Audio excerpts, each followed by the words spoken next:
YouTube சர்ச்சைகளை தொடர்ந்து biryani man சேனலை நடத்தி வந்த அபிஷேக் என்பவர் கைது செய்யப்பட்டிருப்பதாக தகவல்கள் கூறுகின்றன. கடந்த ஆண்டு மே மாதம் இர்ஃபானின் கார் மறைமலை நகர் அருகே விபத்தில் சிக்கியிருந்தது. யூடியூப் பிரபலமான இர்ஃபான் ஏற்படுத்திய இந்த விபத்தில் மறைமலை நகர் அருகே சாலையை கடக்க முயற்சி செய்த மூதாட்டி ஒருவர் உயிரிழந்திருந்தார். இந்த காரை இர்ஃபான் ஓட்டி வரவில்லை எனவும் அவரது உறவினர் அசாருதீன் என்பவர்தான் ஓட்டி வந்ததாகவும் 2 பிரிவுகளின் கீழ் வழக்கு பதிவு செய்யப்பட்டுள்ளது. இது தொடர்பான வழக்கு விசாரணை நீதிமன்றத்தில் நடைபெற்று வருகிறது. ஆனால் சில முக்கிய பிரச்சனைகள், கொலைகள் எல்லாம் நடந்த போதும் காவல்துறை உயரதிகாரிகள் சம்பவ இடத்திற்கு செல்லவில்லை என்பதே சமீபத்தில் விவாத பொருளாகி இருக்க, இர்ஃபான் கார் விபத்து நடந்த இடத்திற்கு துணை கமிஷனரை நேரில் சென்றதாகவும், முக்கிய அரசியல் புள்ளிகள் தொலைபேசியில் தொடர்பு கொண்டு பேசியதாகவும், கார் விபத்து தொடர்பான சிசிடிவி காட்சிகள் முற்றிலும் அழிக்கப்பட்டதாகவும் பலரும் விமர்சனங்களை முன்வைத்திருந்ததும் நினைவு கூறத்தக்கது.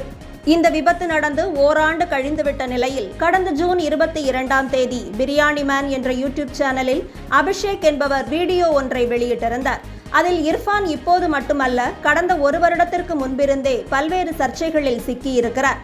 ஆனால் அதிலிருந்து அவர் எப்படி சுலபமாக தப்பித்து விடுகிறார் என்று பேசியிருந்தார். இர்ஃபான் காரால் ஏற்பட்ட விபத்து, குழந்தையின் பாலினத்தை வெளிப்படுத்தும் விதமாக அவர் வீடியோ வெளியிட்டது, அவர் சென்ற ஹோட்டலில் உணவுத்துறை அதிகாரிகள் சோதனை செய்தது உள்ளிட்ட பல்வேறு விஷயங்களையும் குறிப்பிட்டு பேசியிருந்தார் அபிஷேக். இந்த வீடியோ இணையத்தில் பல பார்வைகளை பெற்றது. இது மட்டுமல்லாமல் அவரது சேனலில் தயாளு டிசைன்ஸ் என்ற டெய்லரிங் நிறுவன வீடியோக்கள் குறித்தும் அபிஷேக் ஆபாசமாக பேசியிருந்ததாகவும், பிரியாணி மேன் டெய்லரக்க அளவிற்கு பிரபலமாகாததால் அவரை பற்றி பேசி பிரபலமாக நினைப்பதாகவும் வேறு சில செய்திகளும் உலா வந்தன.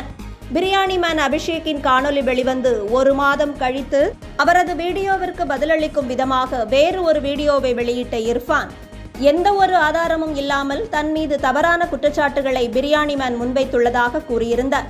இதனை பற்றி பேசுவதற்கு அவரை தொடர்பு கொண்டாலும் அவர் பேச மறுத்து விடுகிறார்.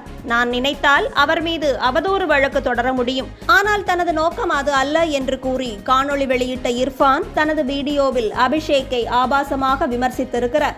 இர்ஃபான் வெளியிட்ட ஆதாரங்கள் எல்லாம் திருத்தப்படக்கூடியவைதான் என்று மீண்டும் விளக்கி வேறு ஒரு காணொளியை வெளியிட்ட அபிஷேக்கும் ஆபாச வார்த்தைகளை பயன்படுத்தி இருக்கிறார்.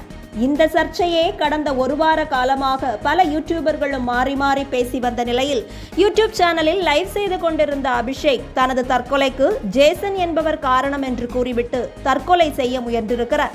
இதனை லைவில் பார்த்து கொண்டிருந்த அவரது நண்பர்கள் அபிஷேக்கின் தாயாரை தொடர்பு கொண்டதாகவும், அதன் பேரில் அவர் வந்து இவரை காப்பாற்றியதாகவும் கூறப்படுகிறது. இதையடுத்து இன்று காலையில் திடீரென்று பிரியாணி மேன் அபிஷேக் கைது செய்யப்பட்டதாக தகவல்கள் வெளியாகியுள்ளன.